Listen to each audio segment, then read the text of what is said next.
As the Buddha pointed out, everything we experience is based on desire. Nirvana is the only thing that's not based on desire. But to get there, you have to develop the path, which is based on desire. And even if we're not on the path, the fact that we have all these desires and that they underlie everything we experience means that our experience is purposeful. The mind has its purpose. The world outside doesn't seem to have much of a purpose.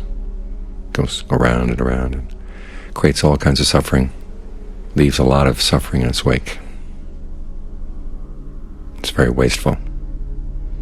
But our minds are different. We live with our purposes. When people see there's no purpose in their life, they don't want to live anymore. The question is, what kind of purpose do you want? What kind of purpose will really be satisfying?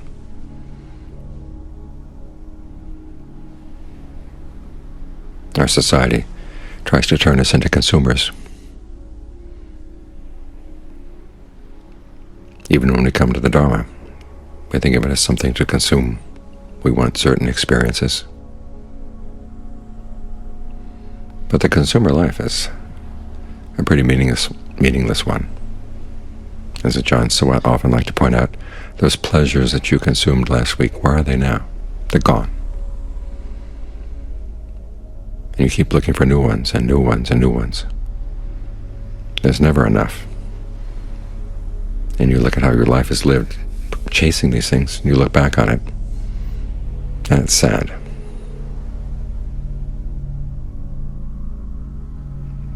You realize there has to be more to life than just consuming. There has to be developing. The mind has to develop in a direction where it feels that it's really accomplishing something good, something solid. And that's what the Dharma really offers us. Not just neat experiences in the meditation, but an opportunity to develop good qualities in the mind.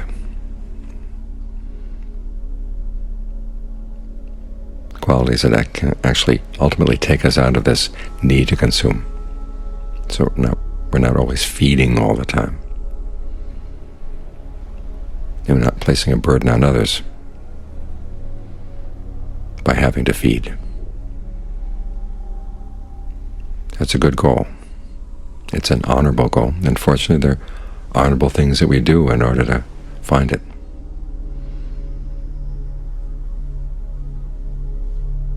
And as we're developing the mind, we're developing the heart as well. In fact, in most Buddhist cultures, starting with the Pali language, the words for heart and mind are interchangeable. As the Buddha realized, our mind, the smart part of this psyche we have, the part that figures things out, is not really that much different from the part that wills. The two work together.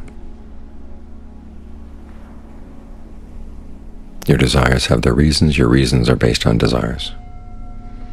So you have to train the whole heart and mind.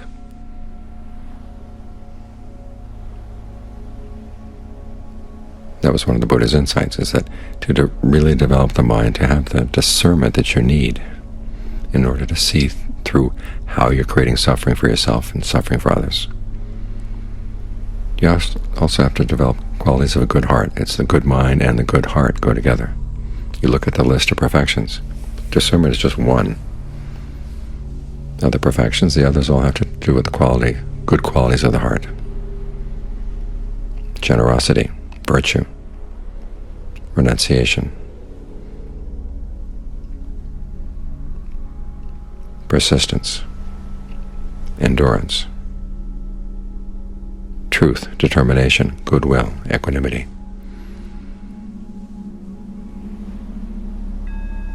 In our practice, we have to develop all of these qualities.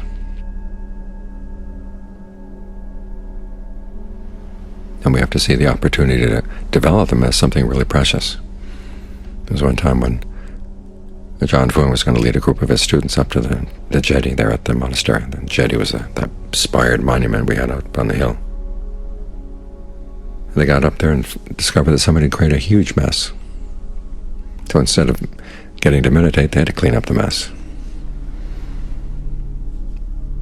And one of the students complained, and John Fuang said to her, "Look, don't complain. They gave us the opportunity to do some good, to make some merit."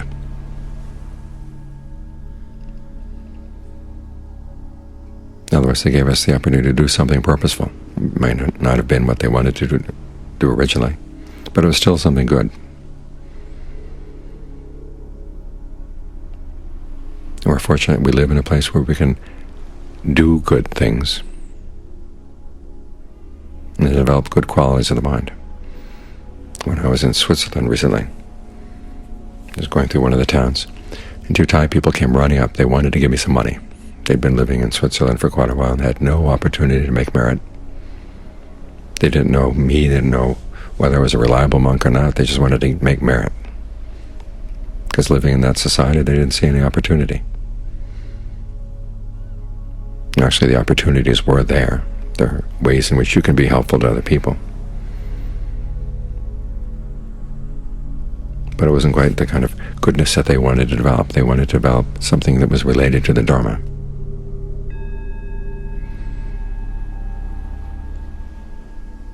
And you see this in people who have been properly raised. They look around for opportunities to do good. I was reading a study a while back about how people who find happiness in life tend to be the ones who, as children, did a lot of chores around the house. And it turns out there's a certain age where kids want to help with the work around the house. And in societies where they're discouraged, like modern society, they're turned into consumers and they're miserable. Whereas in societies where they're encouraged, even though they're sloppy at the beginning, they don't quite do things right, but their desire to help is honored. They have a sense of their own self-worth, which is not based on gold stars placed on their exam papers. It's based on the knowledge that they've done something to help other people. They've made a contribution.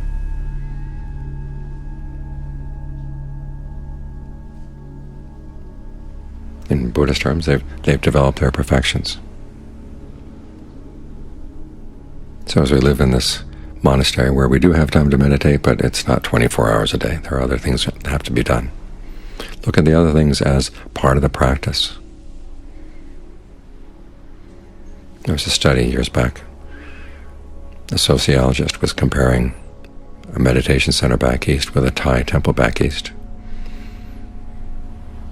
And she was talking with one of the people in the meditation center about how it seemed at the Thai temple people weren't practicing that much. And the woman at the center had the good sense to say, well, maybe their practice is not just meditation. There are other things that they're doing with their generosity, their virtue,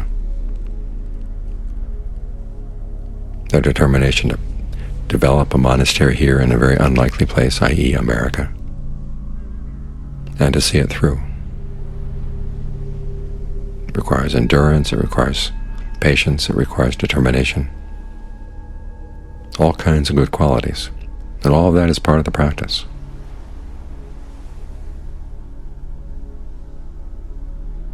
And when you learn how to look at our life here as an opportunity to develop good qualities in the mind, then the difficulties we run into inevitably don't seem so overwhelming. They're opportunities to develop perfections, to develop something within us that we can take with us when we go, rather than just the memory of a nice meditation.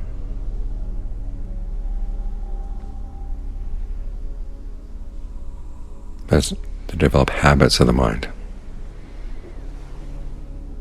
These habits, once they get firmly ensconced in the mind, they'll see you through all kinds of things.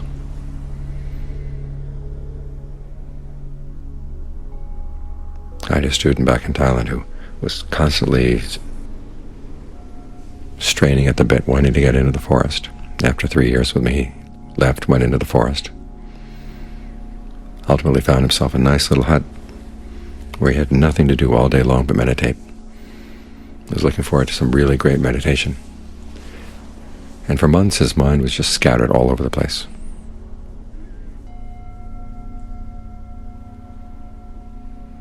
What kept him going was the realization, even though the meditation was not going well, at least he was developing the perfection of endurance that someday would see him through.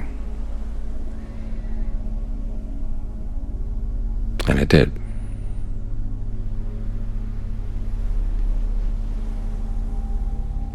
So look at everything as an opportunity for the practice. The meditation is an opportunity to develop good qualities of the heart and mind. Our chores around the monastery are opportunities to develop a good heart and a good mind. And the two go together. People with just a good mind but not a good heart, their intelligence can destroy them and destroy other people.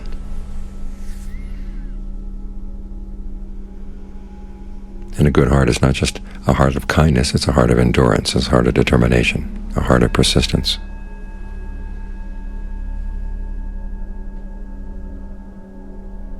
When you think in this way, everything is part of the practice. Everything is a source of nourishment. It may not be the nourishment you wanted at that particular point, but if you learn how to recognize it, the fact that you can recognize it as an opportunity is good for the mind, good for the heart. It reminds you that you've got a good purpose. You're looking for happiness, which is the desire we all have, but you place some really high standards on it. You want happiness that's solid, reliable, happiness that's blameless, a happiness that places no burden on anybody, a happiness that takes you out of the feeding chain.